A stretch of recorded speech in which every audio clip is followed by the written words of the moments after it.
Selamat pagi Bu Rini. Perkenalkan nama saya Koretrian Pujanata dari jurusan Teknik Metalurgi dan Material angkatan 2023. Nah, di sini saya akan mempresentasikan tentang tugas yaitu tentang penerapan electroplating pada industri otomotif, yang dimana saya pada tugas ini mengambil logam nikel. Mungkin hitung sebentar agak oke. Mungkin dimulai dari setting ini tuh adalah proses pelapisan logam dengan logam lain di dalam suatu larutan elektrolit dengan pemberian arus listrik. Nah, konsep yang digunakan dalam proses electroplating ini tuh adalah konsep reaksi reduksi dan oksidasi dengan menggunakan sel elektrolisa. Nah, dalam sel elektrolisa ini, arus yang akan dialirkan akan menimbulkan reaksi reduksi dan oksidasi dengan mengubah listrik menjadi energi kimia. Proses pelapisan terjadi jika suatu benda yang akan dilapisi berfungsi sebagai katoda dan anoda, sebagai katoda dan anoda itu tuh dilapisi suatu berfungsi sebagai katoda, dan benda yang akan dilapisi dan benda pelapis sebagai anoda dicelupkan ke dalam larutan elektrolit dengan konsentrasi tertentu. Nah, kemudian uh, arus yang dialirkan ke dalam larutan tersebut, maka ion-ion pada anoda ini akan terurai ke dalam larutan dan akan melapisi benda yang akan berfungsi sebagai katoda. Nah, di sini ada jenis reaksi kimianya. Kalau untuk anodanya itu dari Ni menjadi ion Ni2+, terus untuk katodanya dari Ni2+ menjadi ion Ni2+ menjadi Ni. Oke, selanjutnya masuk ke tujuan. Nah, di sini tuh tujuannya mungkin kenapa ada electroplating dalam industri otomotif. Nah, tujuannya itu adalah untuk komponen otomotif yang dilapisi logam ini tuh, terutama yang saya pakai itu nikel, akan menjadi lebih tahan karat. Nah, si electroplating ini tuh menciptakan penghalang fisik yang mencegah elemen-elemen korosif seperti air, garam, dan bahan kimia lainnya untuk langsung bersentuhan dengan substrat logam. Nah, dengan cara ini, electroplating ini nggak hanya buat meningkatkan ketahanan korosi, tetapi juga memperpanjang umur pakai komponen tersebut. Misalnya, pada roda gigi, lapisan pelindung yang dihasilkan melalui electroplating ini itu menjaga penampilan dan fungsi komponen, meskipun terpapar dari kondisi yang keras, sekaligus meningkatkan daya tahan terhadap korosi. Nah, selain itu, si proses electrolyte ini juga meningkatkan daya tahan terhadap goresan atau kehausan, sehingga sangat penting untuk bagian-bagian mesin dan komponen yang lain yang sering mengalami tekanan tinggi. Oke, kita lanjut kepada prinsip dasar dari si electroplating ini. Nah, prinsip dasar dari electroplating ini tuh adalah berdasarkan pada hukum Faraday, yang mana menyatakan bahwa jumlah zat-zat yang terbentuk dan terbebas pada elektroda selama elektrolisis itu sebanding dengan jumlah arus listrik yang mengalir dalam larutan elektrolit. Nah, di samping itu, jumlah zat yang dihasilkan oleh arus listrik yang sama selama elektrolisis adalah sebanding dengan berat ekivalen masing-masing zat tersebut. Dalam pelaksanaan proses electroplating ini sendiri, ada beberapa hal yang harus diperhatikan, yaitu arus yang diperlukan untuk melapisi dalam electroplating atau biasa dikenal sebagai rapat arus, temperatur larutan, waktu pelapisan, dan konsentrasi larutan. Oke, kita lanjut lagi. Pengaruh rapat arus. Nah, mungkin dari pengertian rapat arus dulu terlebih dahulu. Nah, rapat arus ini itu adalah bilangan yang menyatakan jumlah arus listrik yang mengalir per luas unit elektrodanya. Nah, si rapat arus ini terbagi menjadi dua rapat arus nih. Ada rapat arus katoda dan rapat arus anoda. Nah, untuk proses elektroplating sendiri, rapat arus yang diperhitungkan itu adalah rapat arus katoda, yaitu banyaknya arus listrik yang diperlukan untuk mendapatkan atom-atom logam pada tiap satuan luas benda yang akan dilapisinya. Nah, berdasarkan hukum Faraday ini, banyaknya endapan itu sebanding dengan kuat arus. Oke, nah lalu pengaruh besar rapat arus pada proses itu gimana? Nah, jadi untuk setiap kali rapat arus yang digunakan semakin naik, maka semakin besar juga laju ketebalan pelapisan logam nikel ini yang terjadi maka akan naik pula. Nah, hal ini tuh berarti rapat arus sebanding dengan lurus dengan laju ketebalan logam nikel yang terlapis, seperti yang saya jelaskan tadi.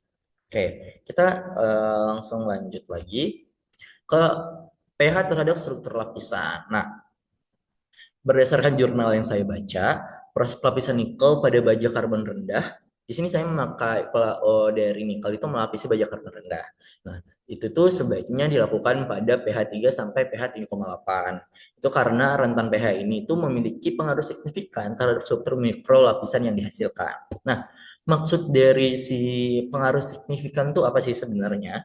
Nah, itu yang pertama ada aktivitas ion nikel di mana ion nikel dalam larutan di dalam pH ini ion nikel itu tuh bakal dalam, lebih aktif dan mudah tereduksi. Ini berarti bahwa selama proses electroplating ion nikel tuh dapat bergerak lebih cepat dan lebih cepat menuju katoda dan mengalami reduksi sebagai nikel logam.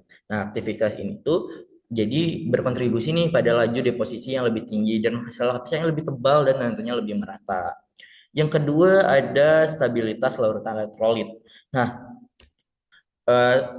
pada pH ini itu juga bakal memberikan stabilitas yang lebih baik selama proses electroplating. Jadi pada pH ini reaksi kimia dalam larutan itu berjalan dengan optimal tanpa menyebabkan pengendapan atau pembentukan senyawa sampingan yang dapat mengganggu proses pelapisan. Oke, yang ketiga ada pengendalian korosi. Nah, si pengendalian korosi ini tuh akan menghasilkan akan memiliki ketahanan korosi yang lebih baik ketika dilakukan pada pH 3 sampai 3,8. Itu dengan mengontrol pH pada kisaran segitu, laju korosi dari baja karbon rendahnya ini tuh dapat diminimalkan secara signifikan. Oke, kita langsung ke nomor 4 yaitu adalah kualitas lapisan. Nah, pada pH kisaran 3 sampai 3,8 cenderung bisa menghasilkan lapisan yang lebih padat dan homogen. Apa namanya? Dari jurnal yang saya baca juga menunjukkan bahwa pada rentan pH 3 sampai 3,8, struktur mikro dari lapisan nikel ini menjadi lebih halus yang meningkatkan daya lekat antar lapisan nikel dan sutra baja. Hal ini tuh penting banget untuk memastikan bahwa lapisan ini nggak mudah terkelupas atau rusak akibat pengaruh lingkungan. Oke, kita next ke metode uji hasil lapisan. Nah, di sini tuh jadi eh, proses elektroplating nikel pada baja karbon ini dapat diuji menggunakan beberapa metode untuk mengevaluasi nih kualitas lapisan yang dihasilkan dari sel elektroplating tadi. Yaitu ada metode file test atau metode uji daya lekat. Nah, pada uji ini tuh dilakukan menggunakan alat uji yang bernama file.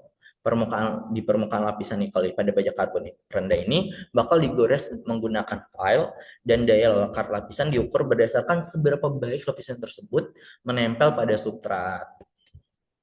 Oke, yang kedua ada metode Vickers atau uji kekerasan. Nah, uji kekerasan ini menggunakan alat uji kekerasan itu adalah Vickers, di mana beban tertentu itu diterapkan pada permukaan lapisan nikel selama waktu tertentu. Nah, hasil pengujiannya ini akan ngasih nilai kekerasan dalam satuan Vickers hardness. Yang ketiga itu adalah uji ketebalan lapisan. Nah, uji ketebalan ini dilakukan dengan alat ukur ketebalan pelapis. Pengukuran ini dilakukan beberapa kali untuk mendapatkan nilai rata-rata ketebalan lapisan nikel yang dihasilkan. Oke, kita lanjut yang keempat, itu ada uji laju korosi. Nah, pada uji ini tuh dilakukan dengan merendam spesimen yang telah dilapisi nikel dalam larutan korosif. Itu misalnya air laut atau enggak larutan asam selama waktu tertentu atau periode tertentu. Nah, laju korosi ini tuh diukur untuk menentukan efektivitas pelapisan nikel dalam melindungi baja karbon rendah dari korosi. Yang kelima, ada uji kehausan, di mana uji kehausan ini dilakukan untuk menilai ketahanan lapisan nikel terhadap kehausan dengan menerapkan beban tertentu dan mengukur jarak penghausan setelah periode waktu tertentu. Oke, nah kita udah sampai di kesimpulan, yaitu pada kesimpulannya itu ada untuk tujuannya sendiri, itu adalah menciptakan penghalang fisik yang mencegah elemen korosif cair dan garam bersentuhan langsung dengan substrat sehingga meningkatkan ketahanan korosif dan memperpanjang umur pakai homogen. Nah, prinsip dasarnya nih ada proses elektrolysis itu didasarkan pada hukum Faraday yang menyatakan bahwa jumlah zat yang terbentuk selama elektrolisis sebanding dengan arus listrik yang mengalir dalam larutan elektrolit. Faktor pentingnya itu termasuk rapat arus, temperatur, waktu plasma, dan konsentrasi larutan. Ada metode ujinya aja lima, itu uji daya lekat, uji keperasan, uji penetapan lapisan, dan uji laju korosi, dan uji keausan. pH terhadap suatu lapisan itu bakal menghasilkan hasil yang signifikan di mana ada aktivasi ion nikel, kualitas lapisan, dan pengendalian korosi, serta stabilitas larutan elektrolit. Nah, yang terakhir itu ada pengaruh rapat arus, di mana peningkatan rapat arus ini itu berbanding dengan ketebalan lapisan nikel yang dihasilkan. Oke, demikian dari saya. Terima kasih.